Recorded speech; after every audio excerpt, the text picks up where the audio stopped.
Hi, this is April Battles, Holistic Horseworks, and people ask me what is it I see when I first look at a horse. I start at the head, and if you look at Archie's head here, his nostrils, one's a little higher, one's a little lower, they're different size.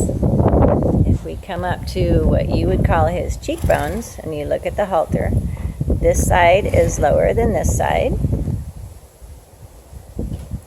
right up here. And if you come up and you look at his eyes, you'll notice the same thing. This side's a little bit lower. So when he had a past head trauma or pullback, it means that he leaned more on his right side. And that pulls all the cranial bones down on the right. So for a rider, he would be heavier on right rein. This side lip line would have 2 wrinkles. The other side would have 1 wrinkle.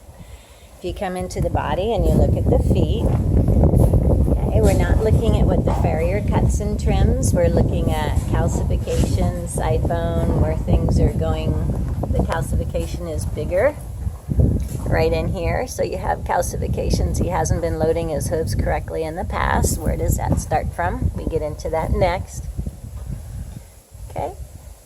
Where they don't have any heel underneath is where they're jamming and loading first. So when I come up to the acupressure point that I check for first rib on this side, he's reactive. So he has first rib out under right shoulder, making right lead canter uncomfortable. You'll see where his mane flips, okay, right above C6 and C7. So the other shoulder is working harder, pulling the hair follicles in that direction. And when I come back, you'll see that his lumbar is raised in the psoas area. This is really tight. If he was a little bit skinnier, they would call that roach back. And then you have that dip of atrophy muscle and a little bit of the hunter's bump.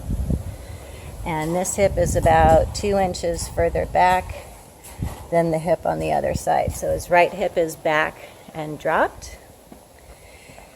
We look at the balance of the hairlines. Okay. Do the feet match? So his right hind hoof, the hairline drops more to the ground. The left is more horizontal, has more heel. When you come to the front feet, you're looking at do the hairlines match? They don't. So the left side hairline goes down to the ground, has a lower heel. The right side has more heel. That's always the side that your first rib is out on. So everything is tight on his right side. His cranial bones are dropped on the right, and his first rib is out on the right side. And that's going to give you all of these little body issues that, if ridden 5 days a week, can create training, pain, and mysterious lameness issues. And you can find all the answers to that on my website, holistichorseworks.com. Thanks.